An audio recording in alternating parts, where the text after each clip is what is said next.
from Columbia, this is Sports Talk on the South Carolina Radio Network. Be a part of tonight's show. Call us at 800-956-7266 or email talkback@sportstalksc.com.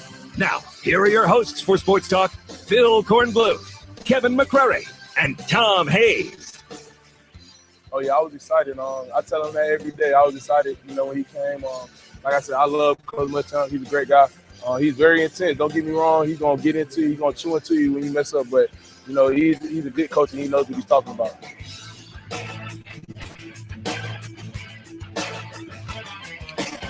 Good evening, everybody, and welcome back into Sports Talk, South Carolina Radio Network, here on a Wednesday night, middle of the week. You know what tomorrow is? 2 weeks from kickoff for USC and Vanderbilt. The Gamecocks opening up their season in Nashville 2 weeks from tomorrow. But even before the Gamecocks hit the field, even before the Clemson Tigers hit the field or any other team in the state hits the field, Charleston Southern is going to hit the field August 27th. That's a week from Saturday. The Buccaneers are going to open their season on ESPN, the first game in the country in college football at North Dakota State, the defending national champion, a matchup of top 20 FCS teams to kick off the season. We are on the road. We are at Charleston Southern. We are here for the Palmetto Pigskin Tour with the Buccaneers. Coach Jamie Chadwell will join us in hour number 2 with a couple of players, and we'll break it all down tonight for the Charleston Southern Buccaneers. Back in our studios, downtown Columbia, Kevin McCrary, the professor, Tom Hayes, and a crew of less than thousands, a crew of 2 doing their job behind the scenes. Jared Rogers-Martin and Carson Mason. 800-956-7266 is our number. Our email talkback at sportstalksc.com and on Twitter at SportsTalkSC. That's how you can reach us tonight. We're going to hear in a little bit from B.J. Mackey, a man who needs no further introduction than that, and we're not going to give him any further introduction. He'll be with us in a little bit to talk about some basketball here at Charleston Southern coming off their tour of Canada. The Gamecocks practiced last night. They're going back on the practice field this evening. We'll hear from Bryson Allen Williams, Gamecock linebacker, and Clemson. No practice today, but we will hear from Christian Wilkins, Tiger defensive lineman who could be a defensive end, will be a defensive end in the absence of Austin Bryant. So no practice today for the Tigers. They'll get back at it tomorrow. USC having another open practice tonight, but there is no media tonight for USC, nor tomorrow, nor Friday, nor through the weekend. You've heard the Gamecocks until Sunday when Will Muschamp has his conference call following their scrimmage on Saturday night. And a preview tonight of the North Carolina Tar Heels coming your way, and, of course, recruiting as well. So we got a busy, busy show for you tonight, based here in Charleston. Let me welcome in K-Mac and the pro. K-Mac, you were back out at USC practice last night, and what'd you take away from it? Well, they were just in shorts and pads, so it wasn't a lot of hitting. And they are, as I said last night, they're definitely scaling back a little bit now, and classes start tomorrow. And 2 weeks out, they're going to be focusing a lot more on Vanderbilt going forward. But you're seeing a lot of good things out there. I think from all of the quarterbacks, Jake Bentley is going to be a great quarterback. Careful now. He's going to be a great quarterback. Now, is he there now? I'm not saying put him out there, but you can just look at him, the way he carries himself, his body, just the way he throws the football. He is going to be a great quarterback. There's no question about it, and it's going to be very intriguing. We think this quarterback battle is interesting between Orth and McElwain. I don't think it's going to be anything compared to Bentley and McElwain this time next year. Well, I think probably the interesting thing about it, and Corn, maybe you can talk on this as well, just in my memory of looking at coaches who are defensive-minded coaches or defense, they are more willing, in my opinion, in some ways, willing to throw 2 or 3 quarterbacks in a game, whereas offensive coaches, they like to stick with one guy, and they almost like they're in one brain or whatever when they're on the field. But Muschamp seems to me a kind of guy that's, hey, you know, if things are going well, fine, let's give him a different look. Hey, you get in, let's play. Because it'll be interesting to see, and we all know this, if McElwain starts to play well, and then you got Jake Bentley there, either both are going to coexist, or one of them is going to transfer. That's the feeling you get. So you almost have to develop an atmosphere where you can keep these two guys working together and see if they can't stay the duration.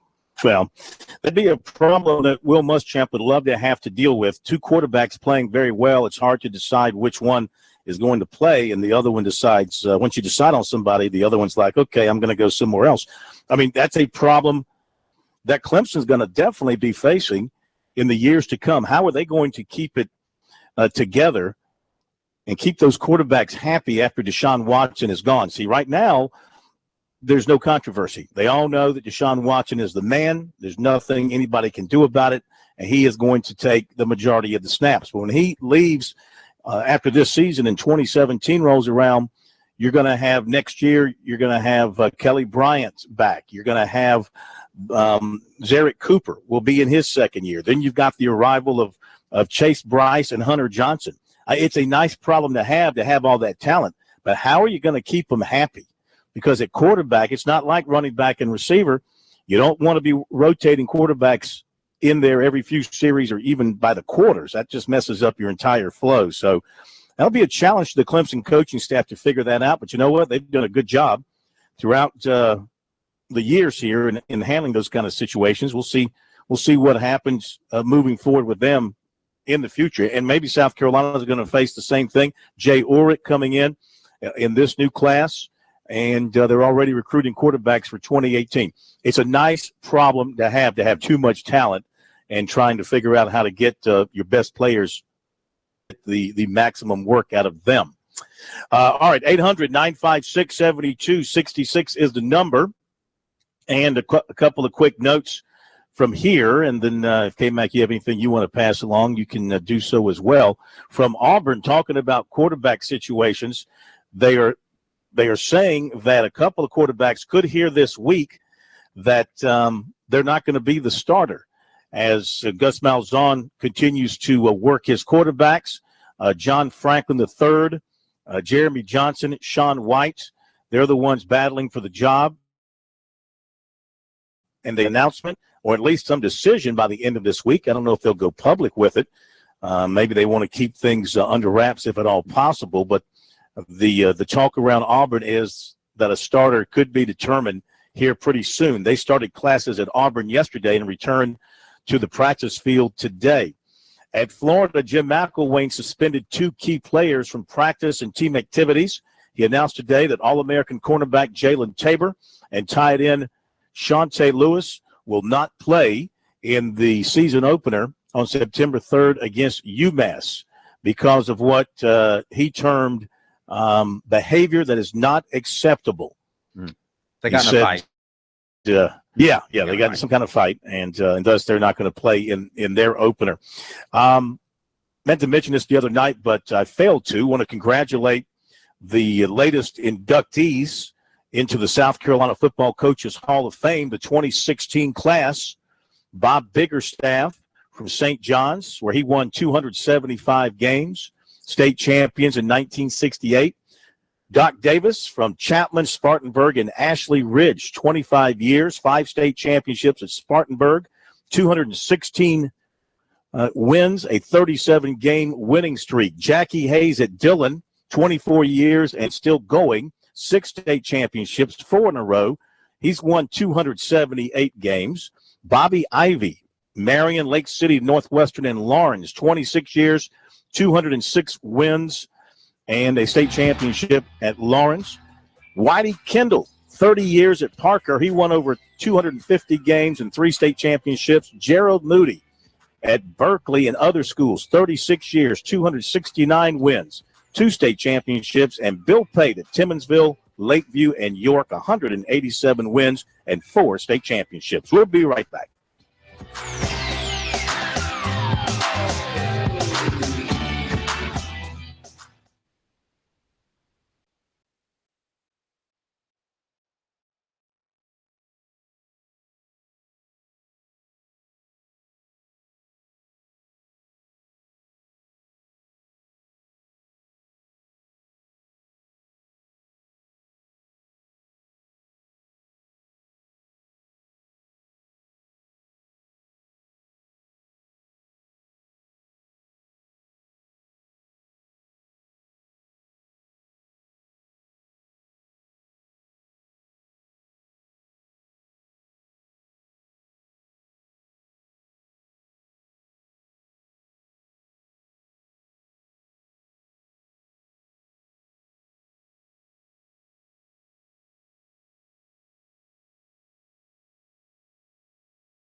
Oh, there we go.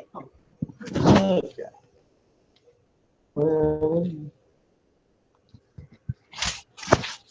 Let's get BJ on here. Everyone wants to see him, not me. Yeah. I should be muted.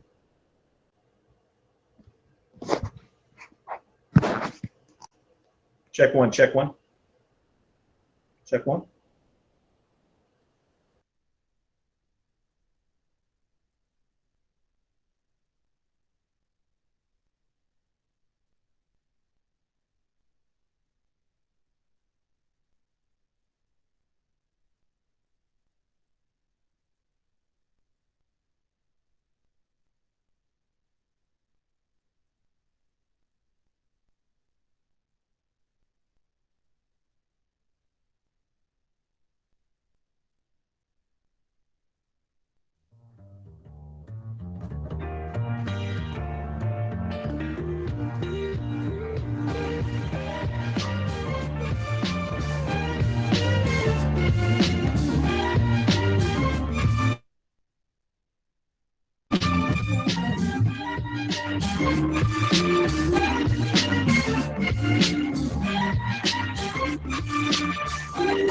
Okay, we're back at Sports Talk, South Carolina Radio Network on the Palmetto Pigskin Tour. Tonight we are at Charleston Southern, home of the Buccaneers. Coach Jamie Chadwell will be with us in hour number 2. Charleston Southern, the preseason pick to win the Big South this year, and overwhelmingly the choice of the media and the coaches to win the Big South championship. Of course, one big obstacle is out of their way, and that's Coastal Carolina. Bye-bye. But that's not their problem. Not going to worry about that. They handled Coastal Carolina okay when they got up to that level. And, boy, I tell you what, I was here for maybe the biggest game ever at that time at Charleston Southern when they played Coastal Carolina and beat them here a few years ago. So Jamie Chadwell and company, they have done a marvelous job. Looking forward to talking to him in a little bit. We've got some Gamecocks and Tigers coming your way as well. Oh, speaking of Gamecocks, B.J. Mackey in the house. It's good to be here as always. How you doing? I'm doing good. Good to see you. Real good. Could you have been a football player back in the day? Probably could have been a good wide receiver or a strong safety. Somebody come by and through the middle of the field so I can, hit them a little bit. But now you wanted to be a wide receiver. Yeah. And you wanted to hit who? No, I was saying I could probably have been a wide receiver, right? Or maybe a free safety. Oh, free safety. Like, so you wouldn't mind sticking your nose in there? No, I wouldn't mind sticking my nose and blowing your nose. Yeah, but you didn't play any football. No, I didn't play any football there. When did you figure out that basketball was going to be your direction? How old were you? I've loved playing the game since I was about 4 or 5 years old. Mm-hmm. I tried different sports when I was small, but I really liked basketball. Yeah. And it paid off for you. It did. I would definitely paid off. Yeah. It's good to see you. You guys, the Buccaneers, you guys went up to Canada, played a little ball up there. We did. How'd that go? It was great. It was great to get the guys back and get some additional practices. Our overseas trip, and like most overseas trips, we use it as more of a mission trip. Got a chance to have a clinic with some underprivileged kids. Fed the homeless one night. It was real good humbling experience for a lot of our guys. And on top of that, we still had fun. We went to Niagara Falls. We went to the CN Tower. And Toronto's a wonderful city. I mean, it's one of the best. And we just had a great time, and we took care of business. We went 3-0. Yeah, absolutely. And how did you feel? You guys played. It's a long way. Your guys have just been playing, amongst themselves, pickup games and things of that nature. So, but you did get some practice time in. We did. And how do you think you benefited from that? How do you think you played? I think we benefited greatly as far as we have 5 or 6 new guys on our roster. I think they can be great additions to the team. Have some good pieces coming back. We took a step back last year. We understand that it's hard to replace a lot of seniors that we have. We're not using any excuses, but it was a lot of immaturity on the court. We lost 8 games by 4 or 5 less points, and that just immaturity in itself. But I like our core of our group. It feels really good the feeling that we have as a group and as a unit, guys on the bench, the camaraderie we have cheering for one another. I think we can really make some noise this year if we keep everything together. Who's kind of emerging as your leaders? Javis Howard, who came in soft-spoken as a freshman, and he is from Irmo, so you know he's a great guy. Hey, not everybody from Irmo is a great guy, all right? Don't confuse yourself. He's come to the forefront. Ray Robinson, who's right up the street in Goose Creek. He will be our main vocal leader this year, and our Mel Potter, who's coming back, who had a really, really good year and will be one of the better guards in the Big South this year. Those three have definitely stepped up. You feel like this is going to be a bounce back year for you guys in terms of competing in the Big South? I think we we'll be back to compete. We definitely have a lot of things that we have to do well. We have to prepare. We have to come together as a unit, which we've already started to do. And I think if we keep everything together and guys don't read press clippings and that type of thing, which everybody has to do. Sure. I think our season can be very promising. Mm-hmm. How's that new building coming along? Well, you know, it's still being talked about. Yeah. But I think we're getting further and further along ahead. Yeah. I think good things are in store in the future. Yeah, just do the old Joe Williams trick up at Furman. I know you told me about that. Just show the recruits a backhoe and a tractor and say, see, we got this. We got the equipment here. We're going to be breaking ground here any day on our new building, and you go ahead and sign with us. And within 4 years, I promise you, you'll play in a new building somewhere. I think our campus has made some strides. Yeah. The new gym is nothing we can do about. Right. But right now, we do hang our hard hat. We come ready to play. We're together unit, and it's not that hard to sell the city of Charleston. Oh, no question. But you know what? To be as successful you guys have been and playing in the smallest gym in all of Division I, but you make that place rock when you're playing good basketball. And you've been there, and some other people have been surprised. But I mean, a lot of people, we tell everybody, if you come for elaborate fountains, big time gym where it's 10,000. We don't want you to come to Charleston Southern anyway. Yeah, you know, you come for the experience. You come to get a quality education, which we have. And a lot of those gyms that seem nice on your visits, they're empty. We're packed. Gyms are gyms, right? Gyms are gyms. Gyms are gyms. You got to play the game. Yeah. And if you're losing a lot of games, the campus is going to seem terrible in itself anyway. Absolutely. One Justin Mackey had himself a couple of nice games on the Gamecocks trip down to Costa Rica. He did. Led them in scoring both games. Where's this coming from? Hey, I mean, he came out of nowhere his senior year of high school, and Justin's made steady progress each and every year. And you know, when I talk to Frank and I hear him talk, he's saying good things about Justin and getting a lot of playing time this year, and that's going to be up to Justin. What I like about J Mack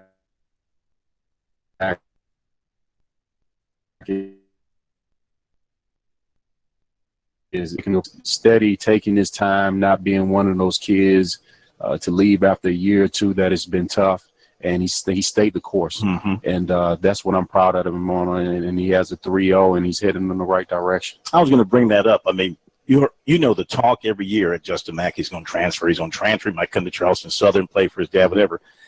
But he was determined to stick it out. No doubt about it. Complete his degree at South Carolina and complete his career there. No doubt about it. He's going to benefit from that. He's going to benefit from it, getting a quality education from a quality university and playing some major minutes, hopefully, and being a part of one thing that Justin wanted to do is he wanted to help turn the Gamecock basketball culture, and him amongst other guys that are on their team have done it, and I think they're headed for a lot of good times. And I'm just very proud of my son. I'm very, very proud. So I said to you when I walked in, you know, he's going to break your scoring record at this rate. And what'd you say? He's got a lot of points. He's got a lot of points to score to catch up. What's the total? What's the number? 21-19 or something. Don't act like you don't know. I think it's 21-19. 21-19. Something like that. Okay. Good seeing you. Good to see you as always. Thank you very guys much. do a great job. Well, you too. And good luck to you. We'll be back to see you in basketball, of course. We definitely appreciate Bill it. Barkley, we said, hey, you got it. I will do. Does anybody back there believe that B.J. Mackey does not know the number of points he scored at South Carolina, K-Mac? He probably has a ballpark figure, I would imagine. You know, him and Justin, you know, they'll be the best duo, you know, the father-son duo. Yeah. I mean, but then again, you got PJ, you got another Dozier there. That's true. Well, you know, I mean, BJ is a better man than I am because I'd have made that 3,000 points after I'd add a few points every year to it. Hey, but I tell Coach Ritterbaugh all the time. He's playing this dribble drive and saying, hey, we want to get up and down the floor. I say, y'all held me back. Man. You could have done a bunch more, huh? No. You know, hey, if you're talking about P.J. Dozier and his dad Perry combining, P.J.'s got to score a lot of points to carry the weight on that side because, you know, Perry, as we know, wasn't. Yeah. Now, Terry, you could pair him with Terry. It's just father and son. That's just father and uncles son. don't count, huh?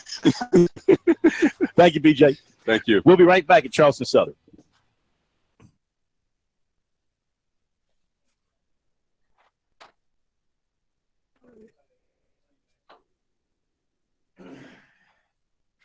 Street fighter. Oh, he's hired a street fighter.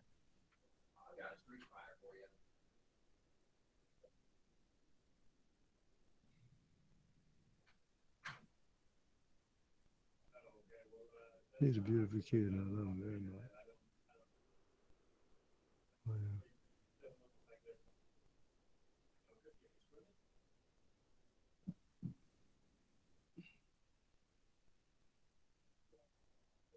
And then, fuzzy time. Bucks.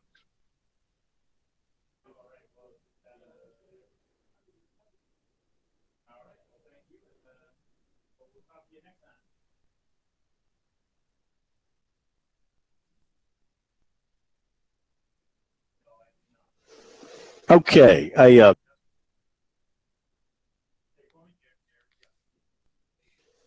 Yeah.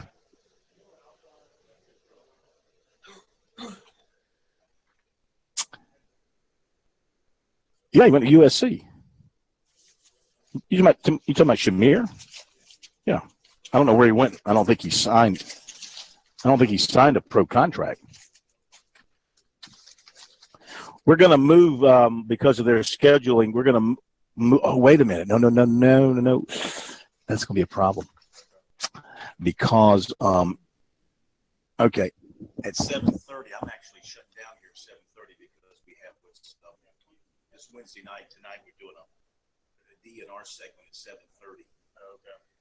Can your guys, can they make it at 7:20? I'll check again. Okay, I'm sorry. Barely got on the field here. Why is he asking if he signed a contract? He's probably found a job. Oh, I'm sorry. You too? Tyler, you want to come on? Yeah, Bill, I'll get you in a couple of minutes here. I'm going to run this interview from USC. Let's talk about, now you're the director of the play, Gregory, and there's a few things that we definitely want to touch base on. Singleton Memorial Baseball Complex. Okay. Okay. Our new weight room facility in the arena. I can kind of get an update. Okay. We'll get you in a couple minutes. Yeah. Okay. Let's come back and let's get.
back. Sports Talk, South Carolina Radio Network here on a Wednesday night. We are in Charleston at Charleston Southern University, home of the Buccaneers, for our Palmetto Pigskin Tour stop tonight. Tomorrow night, we'll be over at Patriots Point, coming off what should be another resounding round of golf with those other guys in town, the Citadel Bulldog Brigadier Club having their golf kickoff classic. And we always participate in that. We'll have some of the Bulldog folks over there with us as well. So we look forward to that.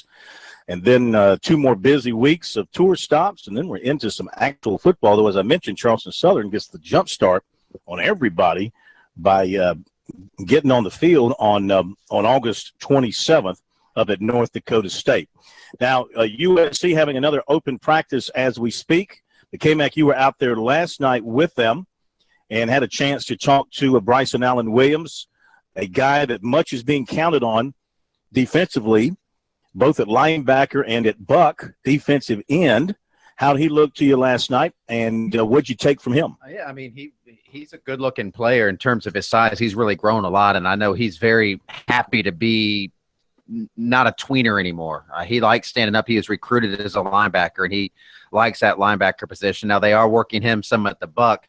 They're working a few guys at the Buck areas. That's kind of, for the uninitiated, that's kind of like the stud player on the defense in Will Muschamp's system. He wants the Buck to be able to rush the passer but drop back in coverage if he has to. Think Dexter Fowler at Florida, now with the Jacksonville Jaguars. He was the Buck for Will Muschamp. That's what they're looking for. They haven't found and settled on one guy. I don't know that they're going to, but make a strong case that Bryson Allen Williams is the face of that defense right now, in terms of guys that you would recognize, highly recruited guy. You remember he was down to Georgia and Alabama, and as Muschamp put it to him, I missed out on you when I was recruiting you at another school at Florida, but I get you now.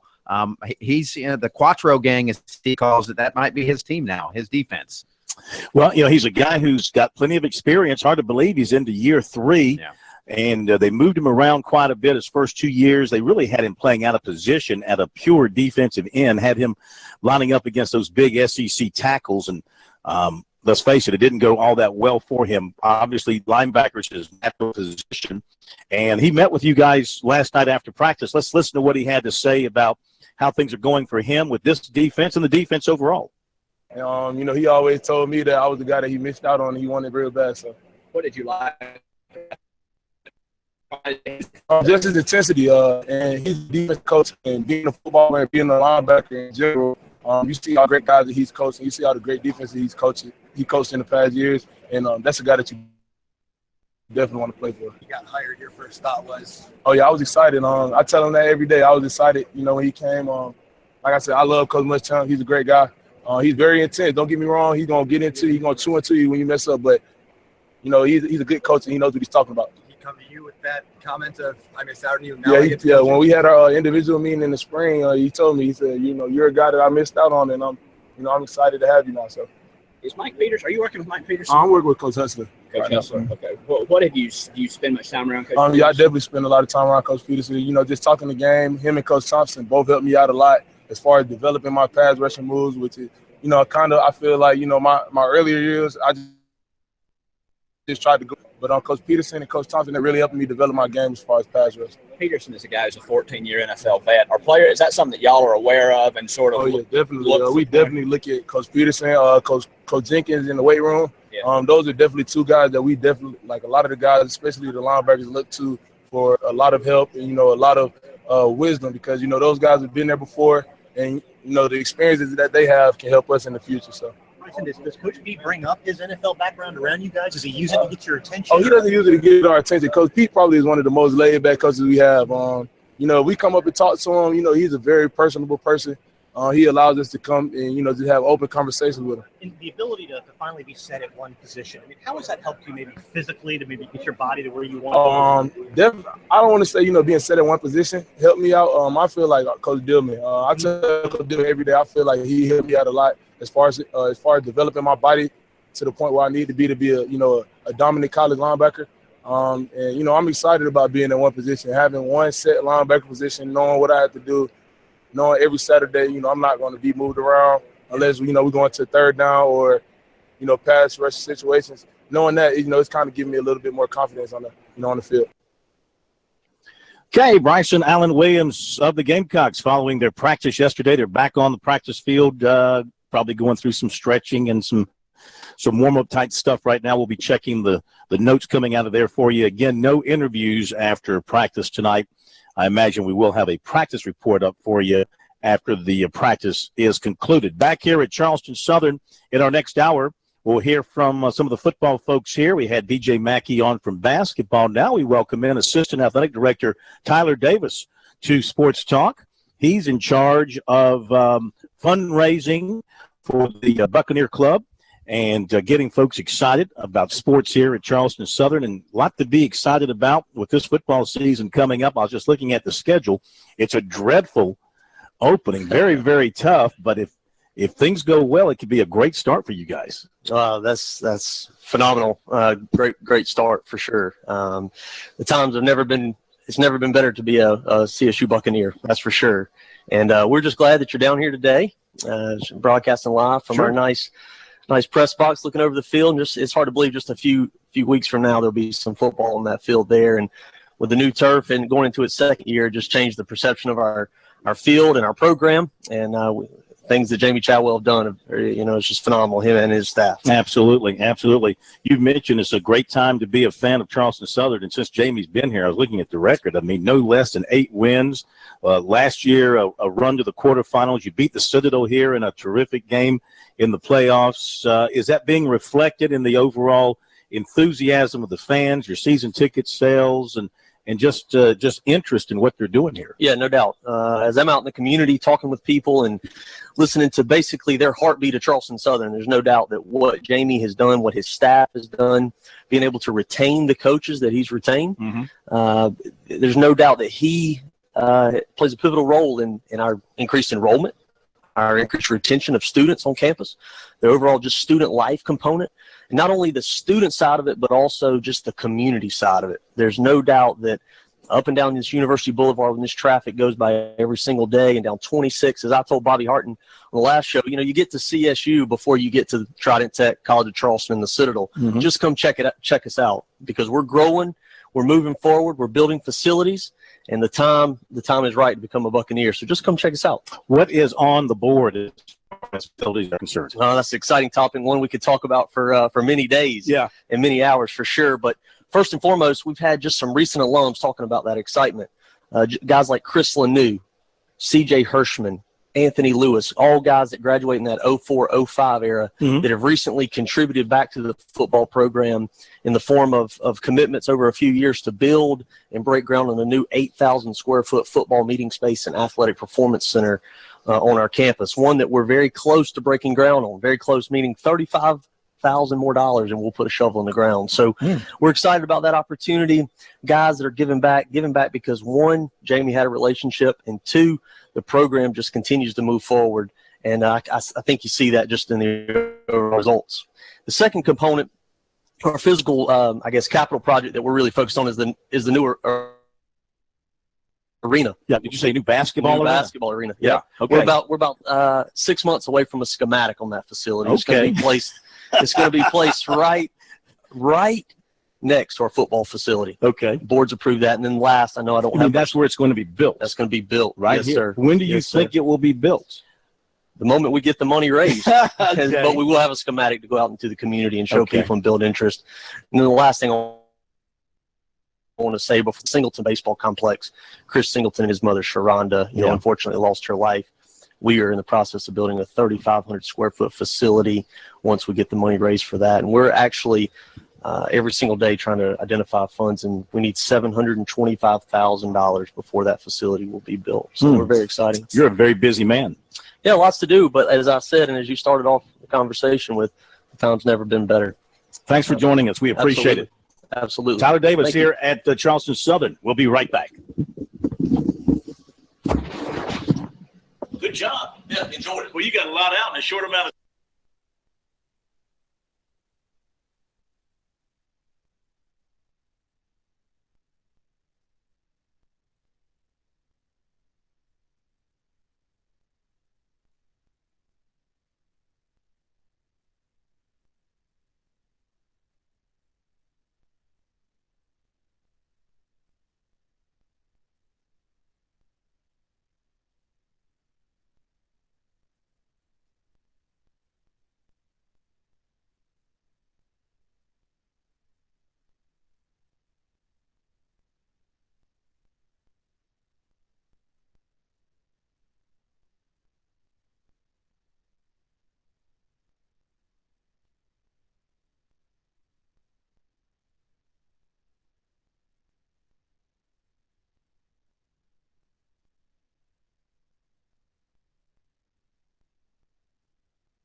Okay, we're back. Sports Talk, South Carolina Radio Network. Phil Kornblut from Charleston Southern. The Palmetto Pigskin Tour rolls along. Coach Jamie Chadwell will be with us in the next hour, along with a couple of the Buccaneer players. Look forward to having them here with us. Let's jump to the phones, and we'll jump into recruiting here on this Wednesday night. Mike in Columbia, good evening. Welcome into Sports Talk. How are you?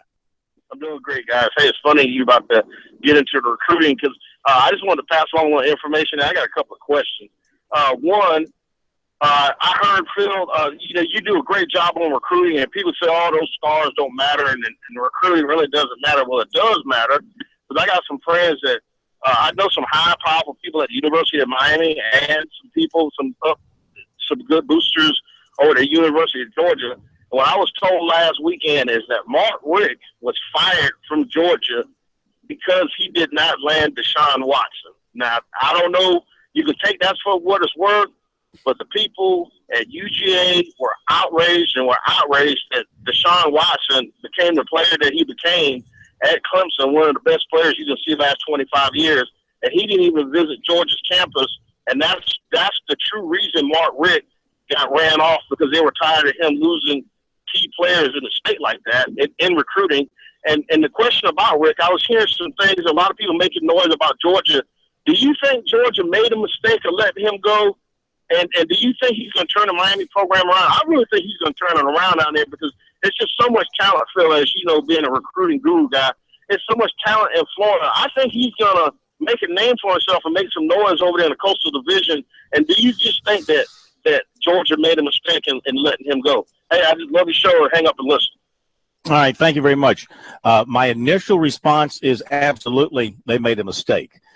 You fire a guy who's averaging roughly 10 wins a year, and the guy that is going to follow him, that's a very, very high level of expectation that you have placed on your program. I mean, 10 wins a year, not good enough for you. I can't cite the numbers. I know that they were outstanding. His SEC record was outstanding. His home record was outstanding. I can't tell you off the top of my head how many times he won the East. I know he won it multiple times. I know Georgia fans, though, they feel like he wasn't winning the SEC enough. And I can understand their level of frustration there. You're rolling the dice and taking a chance with an unproven guy in terms of a head coach in Kirby Smart. The feeling is that he's the young up and coming, next great head coach.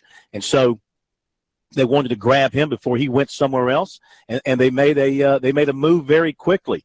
Will Mark Richt win at Miami with the coaching staff he's put together, with the talent around them? And it seems like former Miami greats are rallying around the program now and flexing their muscles, guys, to try to convince the top players to stay there. I think Mark Richt is a heck of a coach. I think he's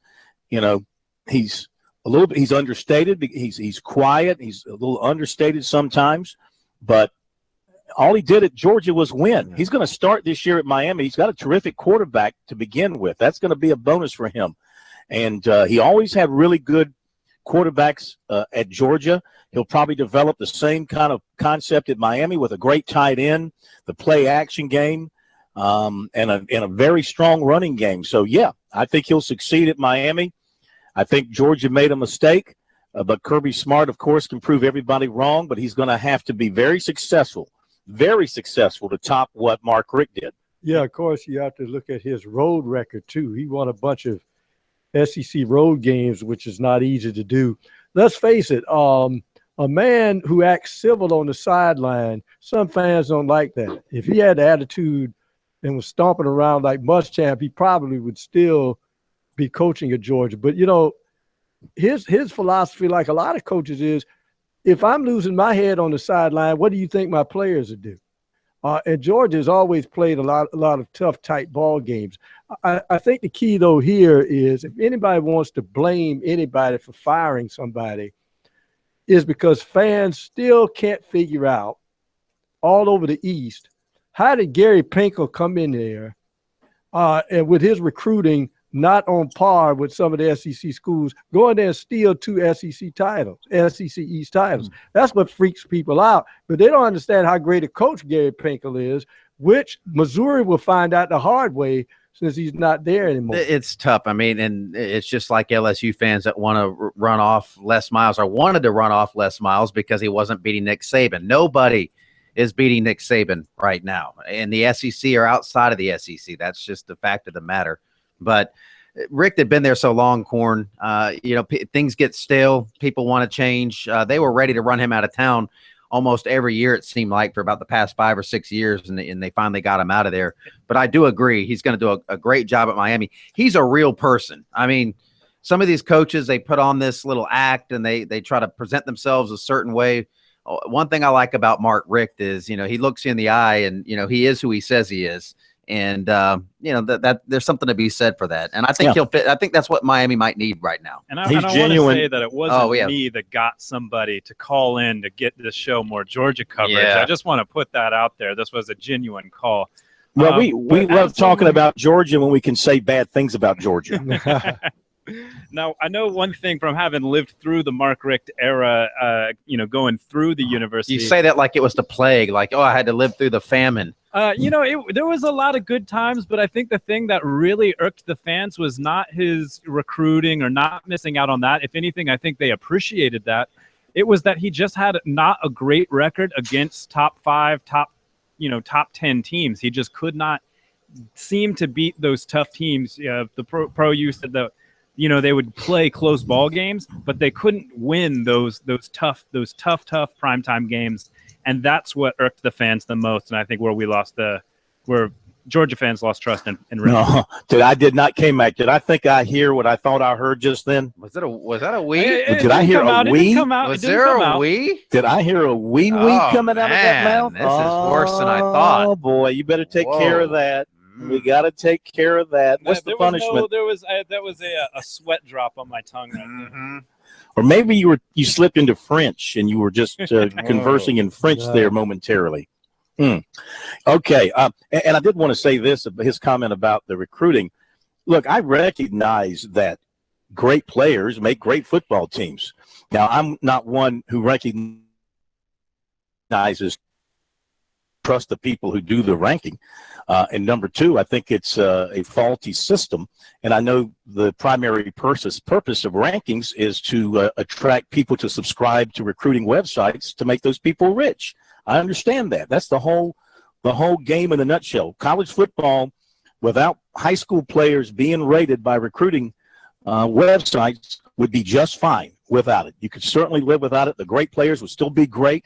The average player is still going to be average. The problem is now you got people who really don't know what they're telling you in some cases. Not everybody. There's some good ones. But you got a lot of people out there presenting themselves as these football scouts, and they're presenting judgments on the talent of a player. And you better be careful, and you better be right when you're drawing that kind of judgment. And I don't think a lot of them are qualified to do that. Well, but enough in it and pay for it. And a lot of people are, shall we say, laughing all the way to the bank. Well, the interesting thing is we talk about the star ranking, but let's face it, you can just, for one example, look at the national championship game. Clemson has Deshaun Watson, but who was Deshaun Watson looking at early? A walk-on wide receiver, Hunter Renfro, who's burning the 5-star corner. Let me go back to what the caller said, too, real quick. Look at Georgia's offense under Mike Bobo and Rick at that time and what they like to do. And when Clemson hired when they hired Chad Morris, he went right to Deshaun Watson and said, this is the offense. We're going to run your offense. You're going to come here. You're going to step right into the offense that you run. And they didn't run that at Georgia. So if you're Deshaun Watson, you're weighing those two opportunities, and he made his decision. He's in some recruiting. The Buccaneer coaches as well coming up.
Live from Columbia, this is Sports Talk on the South Carolina Radio Network. Be a part of tonight's show. Call us at 800-956-7266 or email talkback@sportstalksc.com.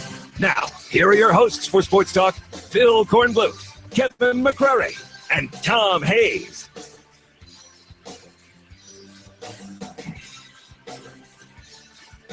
And we're back. Sports Talk, South Carolina Radio Network here on a Wednesday night. Thank you for being with us. Phil Kornbluth on the Palmetto Pigskin Tour at Charleston Southern. Coach Jamie Chadwell will be here in just a moment.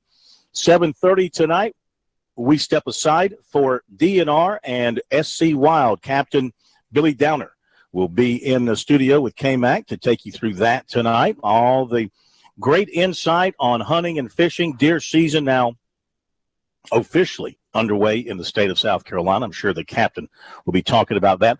Let me get to recruiting very quickly, and then Coach Chadwell will join us. Defensive lineman Corey Bowles, Paramus, New Jersey, revealed his final 9 schools through NJ.com. Clemson is on the list. Rutgers, Georgia, Tennessee, Alabama, Cal, Michigan, Penn State, Maryland, and Charleston Southern. Well, they're a bonus. They're a bonus pick. Defensive back Natron Culpepper from Florida, down in the Lauderdale area, has had a short list of USC, Michigan State, Mississippi State, and Tennessee. He remains pretty high on South Carolina right now, he says. Says they're at the top of his lists, likes the coaching staff, the fact that they've produced good DBs, keeps in touch with Will Muschamp and Travaris Robinson. His only future visit schedule right now is to see Michigan State play Ohio State at home. Plans to announce his decision after he takes his officials. Basketball. Clemson is in on 6'7" Chase Johnson, a native of Ripley, West Virginia, going to Huntington Prep this year. He also has a USC offer, but right now seems to be more involved with Clemson than the Gamecocks. His family and himself, they plan to take an unofficial visit to Clemson coming up in September. They also plan unofficial visits to Tennessee and Florida. At this point, his coach does not expect him to sign early. Vandy, Virginia, Virginia Tech, Arizona Marquette, some of the other offers for him. Small forward Amir Sims out of Dyke, Virginia, today announced his short list, a final 6. And Clemson is on that list, along with Iowa State, Miami, Notre Dame, Pittsburgh, and VCU. And baseball, 2019 left-hander outfielder Jeffrey Gilbert of Bishop, England, committed to Clemson. Tigers' second commitment for the 2019 class. Okay, there you go with some recruiting notes here on Sports Talk. I should have mentioned, too, that Natron Culpepper has a Charleston Southern on this. You can't comment on that, even if it is a lie. But I just thought I'd throw that out to you. Coach Jamie Chadwell, how are you? I'm doing well. How are you, Phil? I'm doing great. It's good to see you once again. And, man, what a year you could have coming up. The expectations are extremely high, a great schedule, a tough schedule. But you have you've raised that bar here now where people are looking forward to the season and looking forward to W's. Yeah, it's definitely a different mindset now when I first got here for sure. So, but you know what? That's part of, I think, what's been special about being here and building this program is that each year something better and better has happened, and the more and more people have gotten support. And it's been a wonderful time, and we're looking forward to making more of those. But you mentioned a tough schedule. Obviously, our first game in Florida State in week 3. So there's a huge challenge for us early on, but we like our team and like what we have coming back and where their mindset's at. Yeah, I think that 4 of your first 5 games, I think, are on the road. You got to go to Coastal Carolina. You got to go to North Dakota State. You got to go to Monmouth, and you got to go to Florida State. That is a big apple to chew on there. It is. Actually 5 of our first 6 are on the road. So we've got big challenge there. You mentioned, the big boys there, and obviously playing Coastal, and they're moving up. It's a challenging schedule. Monmouth is one of the high picks in our conference, and we're going up there for their, for the opening conference game. So a lot of work to do there. I told somebody last year, going back to the Alabama game last year, we played the national champion. We played a co-Big South champion. co-Southern Conference champion. We played the national runner-up, and we're getting ready to play the national champion. So we've had, and then Florida State's top 5. Yeah. So our schedule is nobody can say it's not been tough. No question about it. How has camp gone to this point? I know with your early start, I mean, you're playing a week from Saturday, right? So everything has had to be speeded up a little bit to get all the practices in and get ready for this early opener? Yeah, well, it was a little unique because we did have to come in earlier because of playing a week before everybody else. But we were in summer school the whole first week, so it was almost like there was no camp going on because you're in class. You go to class all day, and then we'd practice at night. So for the first week, everybody actually loved it. And then you get into where you're doing football all day long. And so it's been broken up a little different than most camps, but more compressed. We still get the same number of practices, but just different because of I mentioned the school and some of those things. But it's been a solid one so far. No major injuries. That's always a benefit. We got through 2 of our scrimmages with no major injuries. So we look as long as everything goes well these next 10 days, we'll be healthy for that first game. Have you settled on a quarterback situation? I know you've had some competition going on in camp from what I've been reading. Have you settled on that at this point, or is it still ongoing? Well, there's still an ongoing competition, but Kyle Copeland has had a really good camp so far, and so we're starting tomorrow. He'd be the guy that we trot out there, and he's really, to my surprise, I'll be honest, to my surprise, he's really taken a good step. I was a little worried about it, but he's really taken ownership of the position, and now we've got to get somebody behind him that will take the reins and push him. That's our challenge right now. Will you still be a run-first kind of team? Last year you ran the ball over 200 yards per game. Will that still be the emphasis point on your offense? That's our identity. We're going to try to find ways to run the football. Now, we like to throw it some too. We don't sling it, obviously, like a lot of these people, but we want to try to find a good mix. Sometimes that mix might be throwing it 10 times. Sometimes it might be throwing it more. But our identity is to try to control the ball and to try to hopefully score when we have it, but keeping the defense off the field and because we feel like our defense is pretty good, and that's been our mentality and what we've tried to do, and it's worked so far. Well, you have your leading rusher back, right, in Hammond, 856 yards. Robinson is back, another of your top running backs, 422 yards. Is Holloway back as well? Holloway's back. So you've got your top 3 running backs back, and your quarterback ran a little bit too. So, I mean, that's a good place to start. But how about the offensive line? Well, I think that's I don't want to say it's a question mark, but we have some depth concerns there. We'll have 3 guys coming back that have played. 2 will be a 4-year starter, 1 will be a 3-year starter. And then we're going to have 2 young guys that haven't played quite a bit. And so that's the challenge, especially with the tough schedule earlier. They're going to be ready to handle the adversity they're going to be in. But depth has been our big issue there, trying to get some guys that can give us some snaps in case there's injuries. But I like the attitude those guys have. They understand what our mentality is, especially with those older guys. So I think we'll be fine there. We just got to hopefully, no matter what happens early here, that they don't lose their confidence and continue to build. Your defense last year very good, created turnovers. You held your opponents under 300 yards a game. In today's football, that's pretty good day's work. How much returns on defense, and what have you seen from them in the camp? Well, we've got 8 starters back there, and we feel like we've got a lot of depth up front. Our D-line is really good, and we can rotate some guys in there that we think are really good. We've got some good experience in the secondary. We're very thin and new at linebacker. We lost some good players there, and so some young people are going to have to stand up. But I believe that it's our most talented defense. I think it's our most talented team overall we've had since we've been here. Now there's obviously some experience issues in some of those, but I think and I believe that we have a chance to be as good as a defense we were last year, maybe better. Can North Dakota State, will that be about like being at Jacksonville State and playing in that crowd, to go up to North Dakota State and play in that dome and deal with that crowd? That's what they tell us. Everybody that we've talked to been out there said it is, it's about 20,000 in that dome, but with it being enclosed, it sounds like it's 50 or 60. Said it's a loud place that they've ever been. And I've had officials that do our scrimmages and that have been at ACC, SEC, and they tell me it's the loudest place they've ever been. So it's going to be a challenge from that point of view. They'll be rocking, obviously, national television. Yeah. And that's the thing that we've got to we've been in some big venues, but not been in a situation there. We can't let just the experience being on television, playing them. We can't let that. I'll hold Joe for just a minute. Back with Jamie Chadwell in a moment.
All right, we're back here, Sports Talks, Palmetto Pigskin Tour at Charleston Southern. Just another moment with Coach Jamie Chadwell. Then we're going to welcome in the players, Corbin Jackson and Eric Austell. So you were talking about North Dakota State and going up there. I want you to just – I know you've already – because your game's a week from Saturday. I mean, you guys are in game preparation now. Everybody else is still in camp.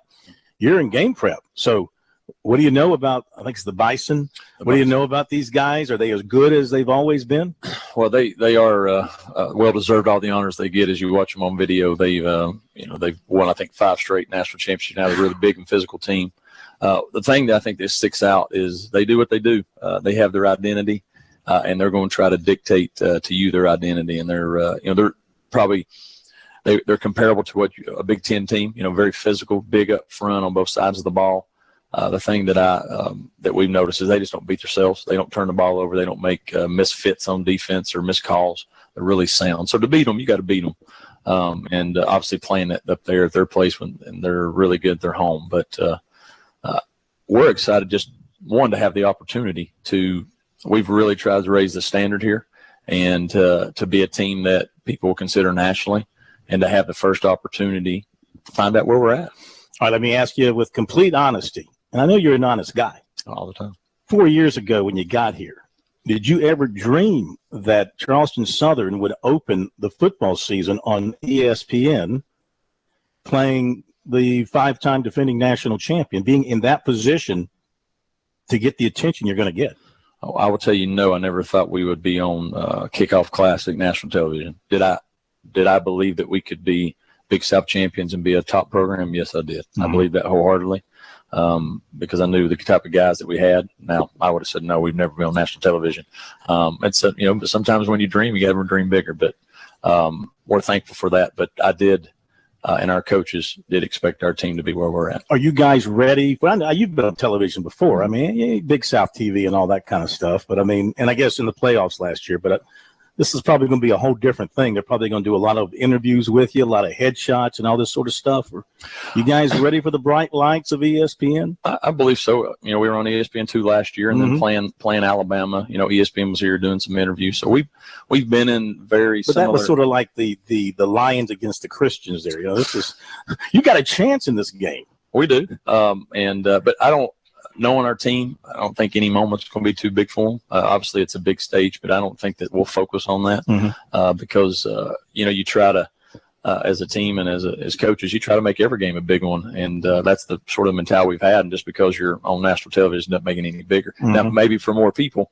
But now our young guys that have been with us the first time, I'm sure they'll be a little wild. But, these guys sitting here, they've played in a lot of crowd, big crowds, and a lot of big games. So I'm hoping with their leadership, they'll make sure that's just the next game, and that's got to be the mentality. It's a big one, but it's just the next one.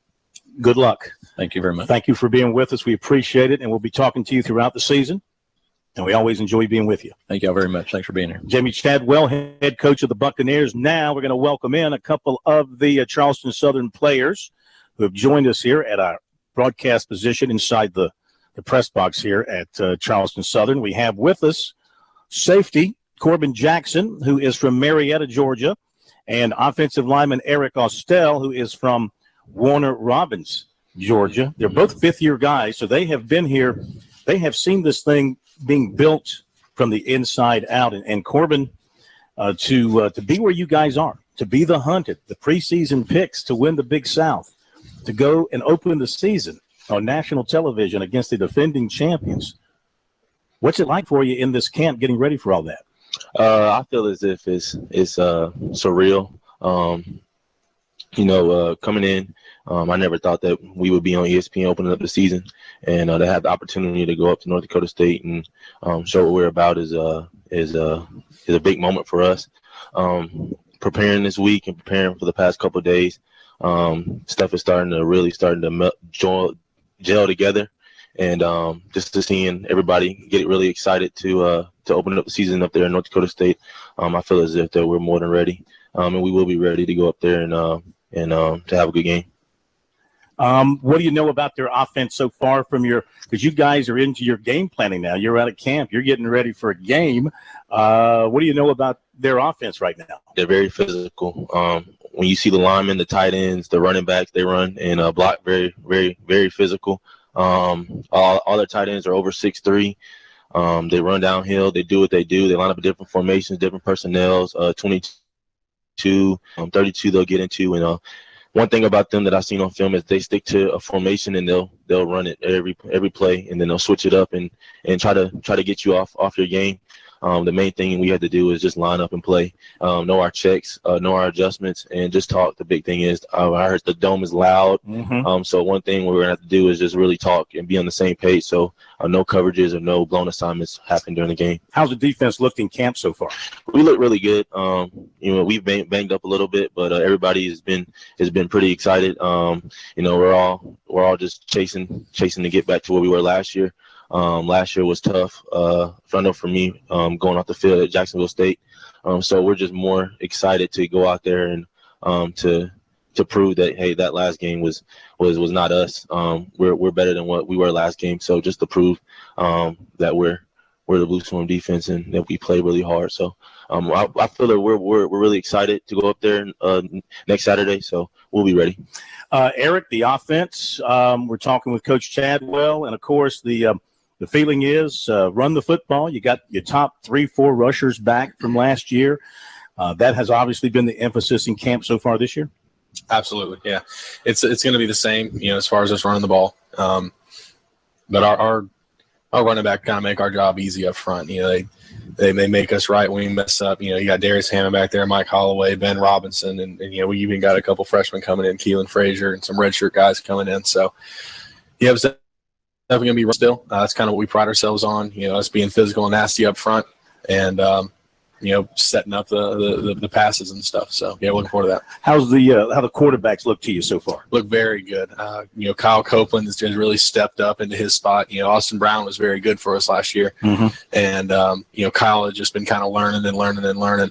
And now he's kind of come into the position. He's completely ready for it, and he's doing very, very good. And he's looking really good too. Just as athletic and stuff. Just a younger guy, redshirt freshman. So across the offensive line, you're a veteran guy. Are you joined by a bunch of veterans? Are you having to work some new guys in? Coach D does a pretty good job of working the new guys in. He does a pretty good job of developing the younger guys. But we have some experience coming back. Frank Cerrone. He's a redshirt sophomore, redshirt junior. Then Jackson Williamson is our center. He's a senior, 4-year guy. So, and I think I think this year if he starts every game, he'll break the record for starting games at CSU. So he's been a staple for us in the middle. And then we got 2 younger guys, Stephen Haralamis and Joe Gold, who are coming in, who are both very, very good. Big. So. And they're picking up the offense very well. It's pretty complicated, too, so they're doing a good job with that. All right, so through what you did last year, having gone to Jacksonville State where 20,000-plus were there, as players, Eric, you feel like this team is ready for what's ahead for it up in Fargo? Absolutely. We're pretty one-track minded as a team. So, we're focused on the goal at hand. We're not worried about the bright lights. I heard you talking with Coach Chadwell, ESPN, all that stuff. It's awesome, and it's a great exposure for the program, and it's something that I think that we deserve, how hard we've been playing. But for us, but just like Coach Chadwell said, it's the next one. They're a football team. They're a very good football team, but I think that we're a very good football team too. Yeah. Corbin, how about you? You feel the same way as a fifth-year guy on defense that you're ready for that load that's going to be coming at you? Yes, sir. It's going to be a big stage, but I feel as if, like Eric said, we're ready for it. Last year was a good test for us, especially playing Alabama when ESPN was here. We were level-headed. We knew it was Alabama, but at the same time, we knew that Alabama was Alabama. But we played Jacksonville State on ESPN too. We were more focused on the task at hand. We weren't really worried about the TV time like it was. So this game, I feel as if we're going to be the same. Even though it's the opening game, that should be more excitement, but it won't knock us from the task at hand. Right. Guys, best of luck to you. It's going to be a great year. We look forward to following you very closely. Yes, sir. Right, Appreciate it. Thank you very much. Yes, the sir. Buccaneers here with us, Corbin Jackson and Eric Austell. Hard to believe they begin their season a week from Saturday.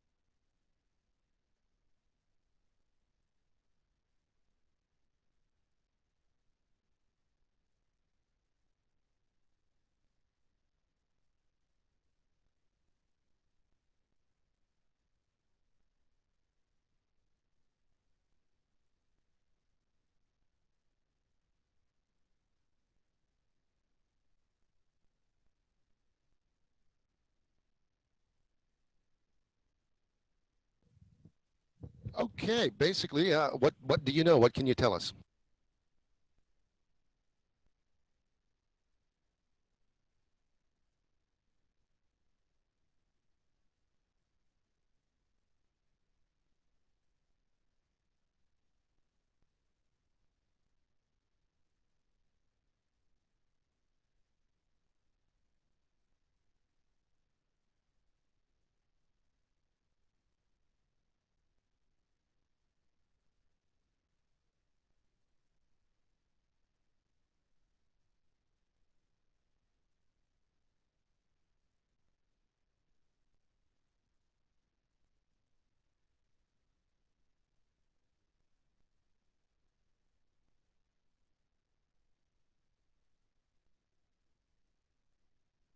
We got you.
All right, y'all ready?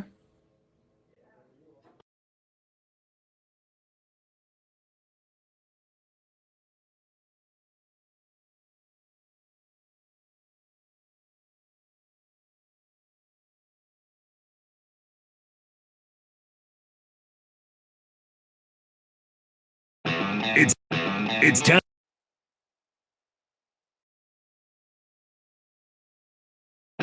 It's time to get wild with SC Wild. Everything hunting and fishing from the South Carolina Department of Natural Resources and your host, Phil Kornblut.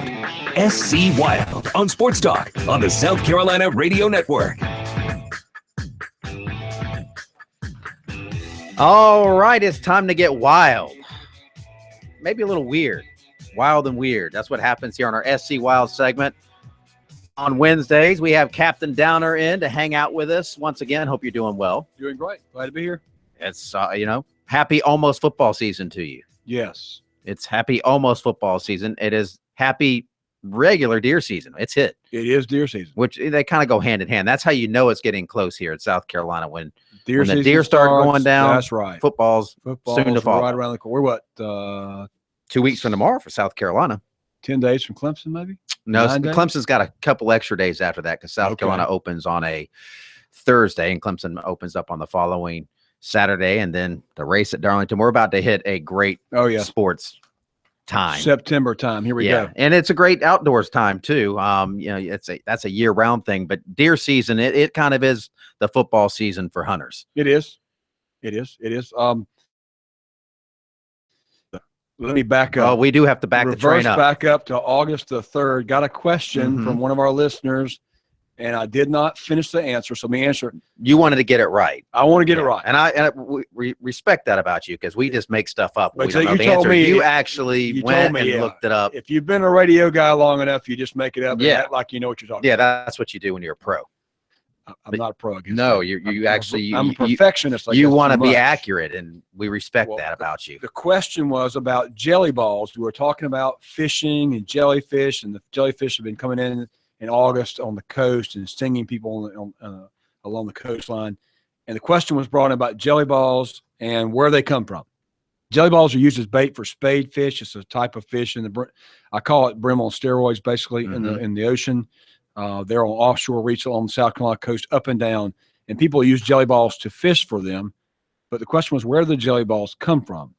So I asked that question of one of our biologists, marine biologists on the coast, and it's actually, I was right. I was kind of thinking it was had to do with the cannonball jellyfish, but it's actually the mantle or the top covering of the cannonball jellyfish cut up into chunks. That's what a jelly ball is. Because it's the mantle, it doesn't sting you, but you cut those up and you actually put them on a hook, and that's what. So that's bait. That's bait I see on the beach. Spade fish eat cannonball jellyfish. Yes, they do. So that's where the jelly balls come from, and the technique would cut up cannonball jellyfish actually was started by Mel Bell, the biologist I called. He helped start that or develop that, or he claimed, So you went to the source. I kind of went to the you source. Went straight to over the source. 20-something years ago, they started this. That's incredible. And they were like, they eat jellyfish. Let's try this. And, they're catching spadefish left and right. And now it's a technique all the time. The rest of the story, there as they say. The rest of the story. Very good. Yes. Very good. I can't do the Paul Harvey voice, but I'm glad we got to the bottom of that. There you go. And that's big stuff. Okay, so we're going to talk about deer season. 800-956-7266. I want to throw, there might be some people out there with questions as we just crank things up on deer season. You can also hit us up on Twitter at SportsTalk SC if you want to tweet us. Season is upon us for most of the state right now. Well, it just started. Again, South Carolina has one of the most liberal deer seasons in the United States. We're very blessed in the state to have a long deer season. A lot of the state here, particularly right here in the around the listing area here in Columbia area through Orangeburg, opens up the 15th of August down through the lower coastal plain. The 15th of August, it's hot. I mean, I don't know if you've been sweating lately, but it's 100 plus every day. Yeah, it's sweltering in deer hunting, but there's a lot of people that enjoy getting out there no matter how hot it is, and they enjoy it. So, are there a lot of deer out and about? Because they don't like the heat either, do they? Yeah, well, think about time when deer are going to be active is in the early morning and evening. So it's when it's cooler. Particularly early morning is good this time of year. Particularly if you're looking for a deer in velvet, where they have the antlers are not completely antlers yet. That's sort of a trophy with a lot of deer to be able to have taken a deer in velvet. It's kind of unique. Yeah. Antlers look huge when they're in velvet. I mean, they look 3 times as big as they normally do. So I was down at Fripp Island for our vacation last month in July and saw a lot. Fripp Island's got deer everywhere, all over the island, and they've got bucks walking everywhere and just big, huge racks. They look so huge when they're in velvet, but when they shed the velvet, it almost they shrink. At what point does the velvet start coming off? Well, it begins to dry. They begin getting their antlers again back in May, June, and they start building those antlers and they start growing. And as they begin to dry, it's like a scab on your skin. It itches. It itches. So they go and take that, they rub it on trees or whatever else and rub it off. So there's a little lesson on that. Yeah. But deer season is open for much of the listening area. The rest of the Midlands, PD, and Upper Coastal Plain will begin September 1st for me in Sumter County and Clarendon County. The season won't begin until September 1st, and that's rifle season. And rifle season is open here and in the Orangeburg area August 15th. Always has opened a little earlier, but in our area, in the area I'm from, Sumter, Clarendon County, it won't open to the 1st. And then the upstate opens even later in October. Okay. So now there's a lot of deer out there. There are. We talked about that. Folks, farmers, you talk to any farmer, all my friends that are farmers, they think deer are out there by the millions because if they eat one crop, it's a bad deer. And I get that. If my life was, if I had dollar bills hanging on trees and something was out eating my dollar bills, I'd get upset too. Yeah. And basically, if you think about it, corn, soybeans, all your crops out there, they'll eat everything. If they're eating their crop, they're eating the dollars out of out of their tree. Okay, so I understand that. But actually, our deer population is about 35% down from its highest level several years back. So it is down some. The reason for the decline are a lot of different things: habitat changes, forest management, extreme liberal deer harvests over the last 2 decades, and of course the coyote. The introduction of the coyote. We've talked about the coyote here on the show many times, and coyotes have adapted to learn, particularly in some areas they've gotten perfected at, they actually are taking their young and they will be weaning them off of milk, the pups, and getting them used to food about the same time that fawns begin to be born. They've basically got their timing down so they can give it fresh meat for the young. And that's extremely bad for deer, of course, because if young deer can't grow up, you don't get more deer. So that's something that deer have begun to overcome, I think, a little bit, but it's been a challenge. It's one of the reasons that we have a very liberal, basically open season on coyotes. Yeah. We'll talk about that a little bit later too, as far as some of the numbers that you see in deer hunting and with coyotes and with hogs. But again, that's where your deer population is basically. Again, the population is estimated around 730,000. That's down from just about 1 million in the late 90s. But is that a number that you guys are obviously comfortable with? Yes, or where do you want to keep it? Is there a sweet spot? It's a good number. 730,000 is a good number. It's up from years back, but it's down from the highest number. It's a good level, but you always have to be cognizant of your population, what's going on. Look for minor changes each year to make sure that drastic things don't happen, because there's disease that comes in. You've had other states that have had chronic wasting disease, a very bad disease that has wiped out deer herds. And so our biologist and our department is very vigilant watching that to make sure that we don't lose our deer herd from where we built it up to. So 730 is a great number, no doubt about it. You're happy about that number. Okay, before I imagine a lot of people are probably, if they haven't started yet, they're getting ready to start, and maybe some people new to our state, because I know I have family that moved here from Arizona where it's like you have to get in a lottery just to hunt elk. So they come out here, they're just amazed at how liberal it is. Right. Yeah. Pennsylvania has a 1 week deer season. Things shut down up there when they have a deer season. Yeah. And they don't have the liberal as far as rifles, and very restricted as far as what weapons they can use. A lot of states only allow shotgun. They don't allow rifles. In this state, on private land, you can use rifles, shotguns. During the rifle season, you can use any of the equipment you want. You can use rifles, shotguns, muzzle loaders, or archery equipment. Now, there's certain parts of the state, you look in our rules and regs, there are different primitive weapon seasons and archery seasons in certain portions of the state that start at different times. For instance, different game zones start at different times. But some of the seasons have already started here in this area in game zone 3. So we're going to talk about that a little bit more. We'll talk about some of the specific numbers from last year's take, where we are the population this year and what we look to accomplish. And the requirements, the licensing Absolutely. requirements. We'll talk about what you have to have to hunt. And I know Cornbluth's probably going to get his musket. He could use anything to hunt. He's probably going to get his musket. Absolutely. He hasn't really advanced to the times yet. He still hunts with a musket. We'll be back. Our SC Wild segment continues here on Sports Talk.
It's time to get wild with SC Wild. Everything hunting and fishing from the South Carolina Department of Natural Resources and your host, Phil Kornbluth. SC Wild on Sports Talk on the South Carolina Radio Network.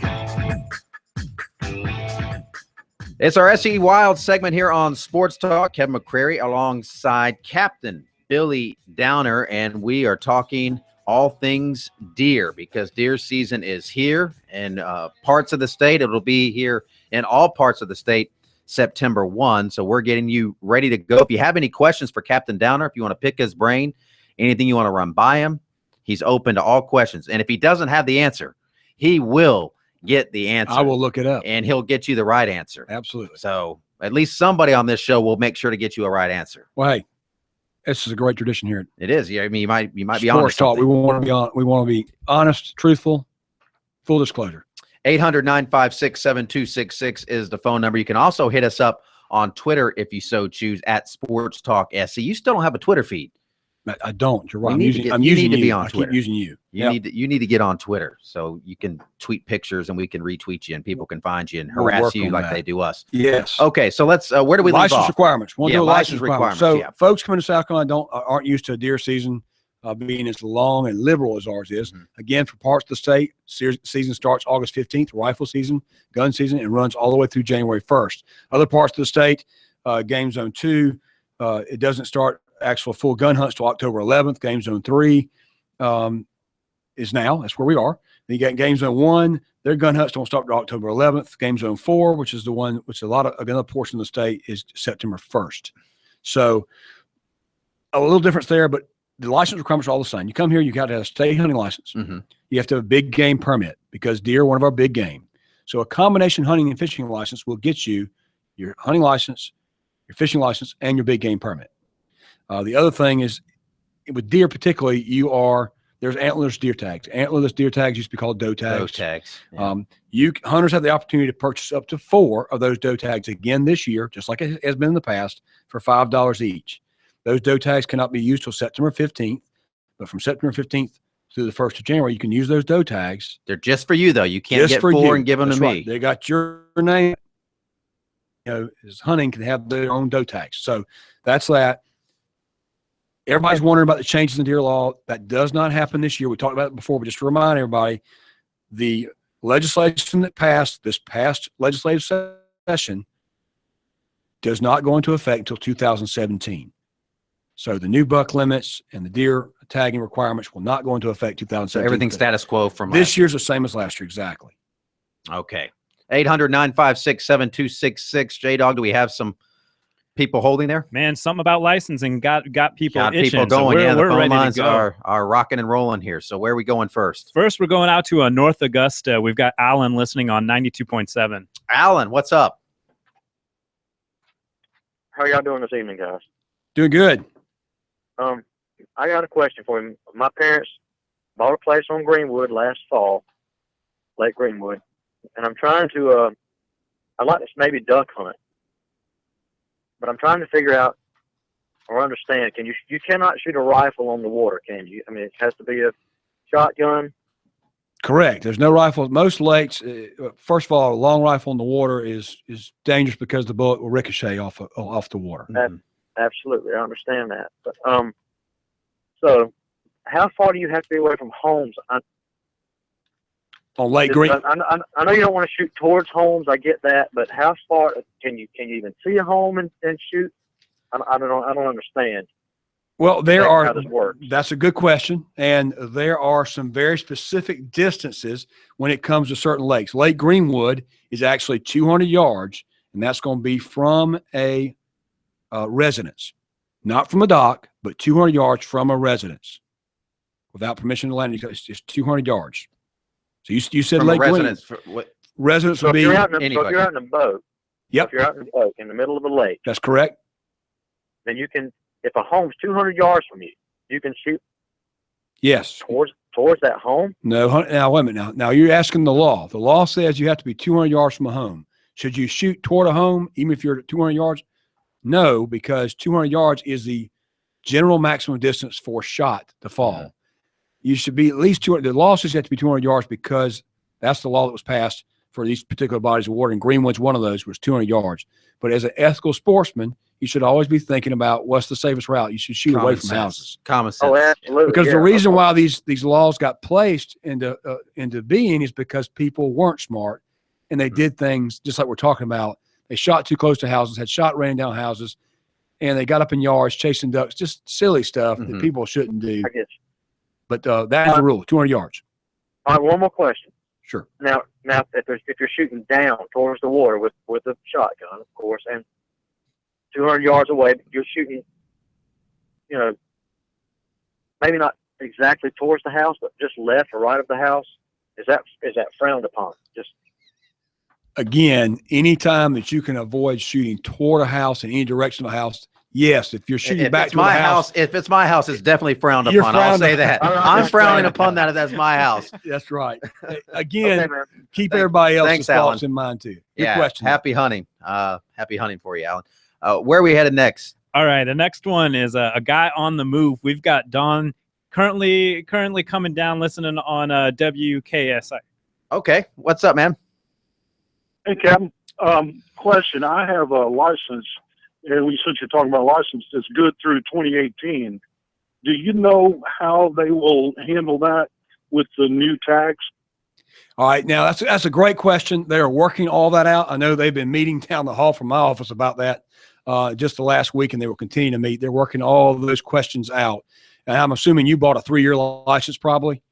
I did. Okay. The general sportsman. Exactly, and we appreciate you doing that. The reason we started the 3-year license was for folks like me that forget to buy their license. You could go ahead and buy a 3-year when you're done for 3 years. Don't have to worry about it. But that's assuming all the laws stay the same. And now that tags will differ, there will be a process by which they will get tags to you, because in the new system, you will be issued a certain allotment of tags for does and bucks that are free. So you would be included in that. I certainly have no issue with what you guys are doing. I make an annual trip to Montana, and just one mule deer tag buck is about $600. So, absolutely, it is. Yeah, we appreciate how it happens here for the locals in the Carolina. Well, in South Carolina anyway. Well, I appreciate that. But if you want to find out what some folks will pay for a tag, it gets real expensive real quickly. Yeah, the mule deer and elk get off the chart. I will hang up and listen to you guys. I appreciate it. Yeah, we appreciate it. Thanks for the phone call, and happy hunting to you as well. All right, let's before we wrap up, I know there's a couple other things we want to touch on. Let's talk about a couple of things. He was talking about tags and all and things, and we're talking about going out of state and the different animals there. South Carolina, our big game animals are deer. We have bear too, but deer is our season right now. And people want to ask all the time, how many deer are harvested in the state? Well, last year in 2015, a study just came out. Our report just came out. It's estimated 195,030 deer were taken last year by South Carolina hunters. 111,000 bucks and basically about 84,000 does. Doe numbers, I was looking when I was kind of writing this up for tonight. Doe numbers went down a little bit. Buck numbers went up, but overall the total numbers down 4% from last year. Where were the top counties to shoot deer in South Carolina based on the reports? 5 top counties were Hampton, Bamberg, Orangeburg, Anderson, and Spartanburg. I got to think all that rain we had last October probably put a dent in things. Would that be a good hypothesis? It does. In fact, we shut down the season for a small portion there on certain routes out to protect the population. But again, happy hunting.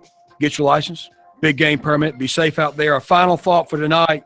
When you're out in the woods this fall, identify your target. Make sure to identify your target before you shoot. Too many times people aim, find what's there. Make sure you know what's in front of your target and what's beyond your target in case you miss. Very good stuff. Always a pleasure. We appreciate it, Captain Great being Dunn. here. We'll be back with him a week from Wednesday as we continue here in our SC Wild segment. So always be ready for that on Wednesdays here on Sports Talk. For Captain Downer, for Kornblut making his way back from Charleston Southern, Jared Rogers-Martin behind the glass, Kevin McCrary here wishing you a great Wednesday night. We'll see you tomorrow night, same time, same place here on Sports Talk.